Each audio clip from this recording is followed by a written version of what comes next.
Thank you for tuning in to Mr. Cliff's Toy Shop. On today's episode, we take a look at the Super 7 Thundercats Jaga. Today, I'll be reviewing this figure in the following categories: accessories, articulation, design, is it essential to your collection, functionality, and price. Once all scores are totaled, I give you my opinion if this figure is a pass or a purchase. I know this video should have been up. Unfortunately, I'm just getting around to it. So for accessories, this is really where Super 7 shines in their ultimate line. Really, they give us a lot of accessories. So I want to start with the cape. We actually received two. One is a soft goods version, which comes on Jaga. I'm very happy that they included it, but it is not my favorite. The stitching is a bit sloppy when it gets to the upper part here, and it's just something about the way that it fits. So sliding that to the side, I actually think that this is my preferred cape. I wish they could have done something to where they could have had whatever material this is, the upper portion, and maybe the rest of it fabric. Not sure if that would have looked the best, but I really like how this looks versus how this looks. So we received three heads from Jaga. One without a helmet that I really like. I always think of old man Jaga when I see him without the helmet. Really good head sculpt. We receive what I'm deeming as the Warrior Jaga. Now, this is probably the old man version. I just noticed that. This one looks older, doesn't it? Yeah, this one looks more fuller. This looks a lot slimmer.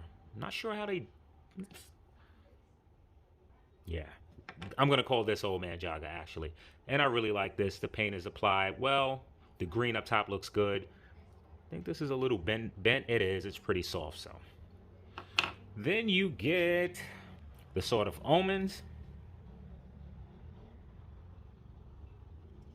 You get another Sword of Omens, which is extended, and immediately the paint on this one is applied much better than what we received with Lionel. We received 3 pair of hands in total.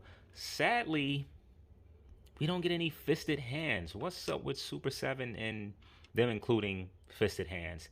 And we get an accessory, which I think is the cloak that they used in the first episode to sort of cover themselves and to put on clothing. And in it, it has some embers of glitter. Pretty cool. So for overall accessories, I am satisfied. I'm going to go ahead and give Jaga a 10 out of 10.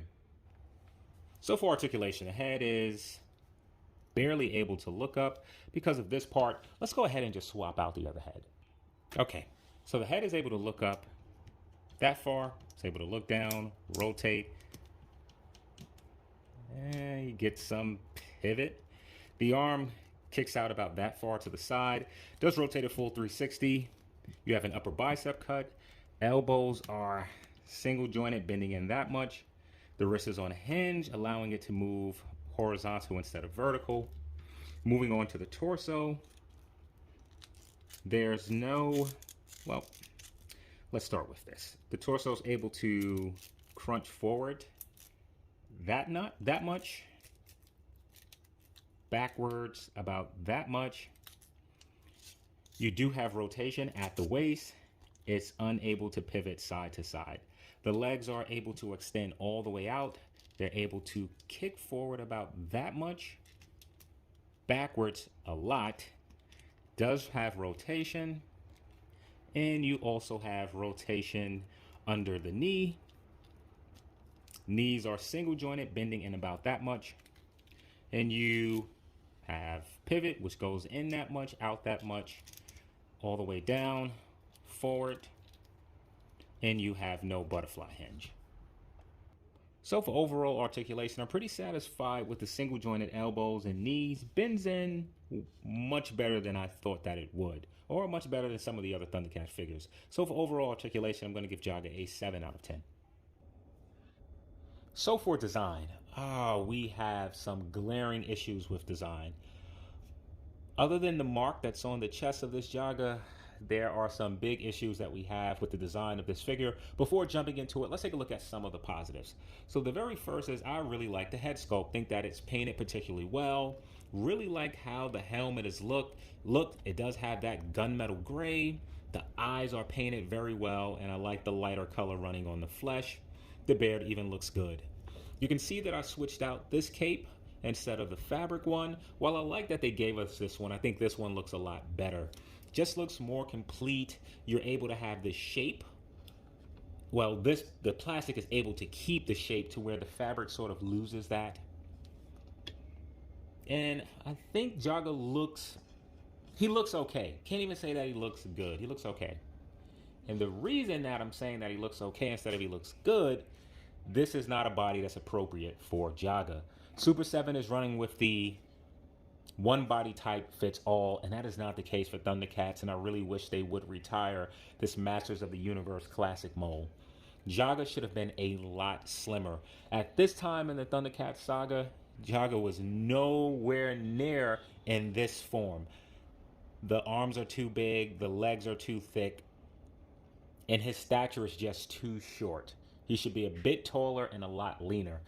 Almost feels like they could have got away with whatever body they would have used for Jaga. Possibly that could have been incorporated for Tigra. As if we're going to get the Tigra that Super 7 has shown us, I'm going to be heavily disappointed in that because it is awful looking. And just looking at this, it's just not right. So now, outside of the proportions of the figure, what is my other major complaint? It is the shiny plastic. Super 7 is known for the shiny plastic, and it looks cheap. Not too long ago on their Conan figure, and I think I ordered that and returned it, the entire figure looked like this.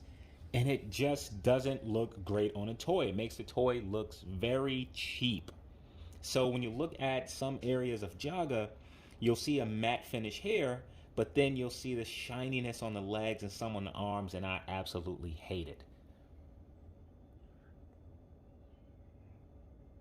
So for design, I'm going pretty low on this one, and I'm giving Jaga a 4 out of 10. So is Jaga essential to your collection? So let's get a little bit of history on Jaga. So Jaga is one of the greatest members of the Thunderian Council and founder of the lineage and philosophy of the Thundercats. Jaga is also the mentor and warrior master of all Thundercats. So once the Sword of Omens was passed to Jaga, he became the true master of the Sword of Omens. Jaga appeared in the first episode of the Thundercats cartoon, leading the Thundercats to safety. Jaga only, however, appeared in about 10 or so of the episodes in the original animated series. If you're looking to purchase a Jaga figure, you do have some options. LJN produce figures based off the original Thundercats series. However, if you're looking to pick up the original toy, it is running for about $220 used. Super 7 also has a Jaga figure in its reaction line that's running for about $20 or so. So as far as being essential to your collection, this is hard to score as Jaga is so important to the Thundercats, but only appeared in a few episodes. So as far as being essential to your collection, I'm going to go ahead and give Jaga a 7 out of 10. So for functionality, we're going to make this super quick. I'm going to go ahead and swap out these two hands. So I went ahead and swapped out the hands, and as I was going to deduct the point, because the hands only moved horizontal, it comes with a second pair of hands which has a vertical hinge. Very good. So once he holds a weapon, he's able to go up and down as it should be. So let's go ahead and put in one of the Swords of Omens. Thundercat. Pretty tight to get in there. Alright, so it was a challenge getting this in here. So let's just get an idea of how it looks. While I know the swords don't go like this, I didn't want to struggle having to put this back into this hand, so I just wanted to give you an idea of what it looks like. So moving this hand, let's show the final one that we're going to use so we get this accessory, and I'm very happy that Super 7 actually has the hand attached to this. Storm Collectibles, you need to follow suit. So we're just going to plug this in like so. It is pretty tight, and there we go. Alright, so now let's go ahead and take a look at the figure. Starting with the head, I don't have much of an issue. You have this piece here which absolutely gets in the way. Not the biggest of deal. If anything, you can swap it out for the other head. A part that's a challenge here is this unitard piece. You have this tab on both the plastic version of the cape and the soft version, which tabs in here, and it doesn't always hold it. As you can see, mine continuously comes loose, and I don't like this soft tag. It reminds me of that which came on the hip of Lino, and mine fell off out of the package. The other issue is once you have this tabbed in, let's see if I can do so. All right, so now when you crunch the figure backwards or forward, you can see that this part bunches up. I mean, it's not the biggest issue whatsoever. I want to come down for a moment at the legs. I failed to mention this in the design aspect, which I took a point off. I hate how this hinge actually is visible. Super 7 should have done a better job with this. This was just lazy engineering.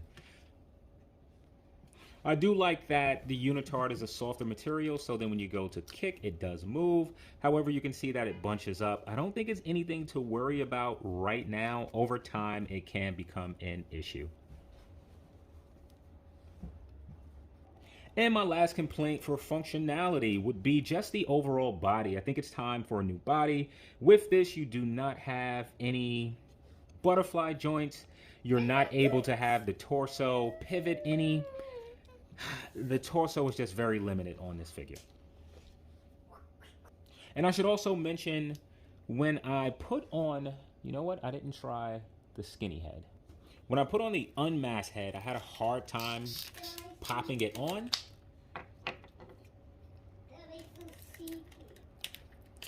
And also having a hard time popping this on. It's not on properly. Give me a moment.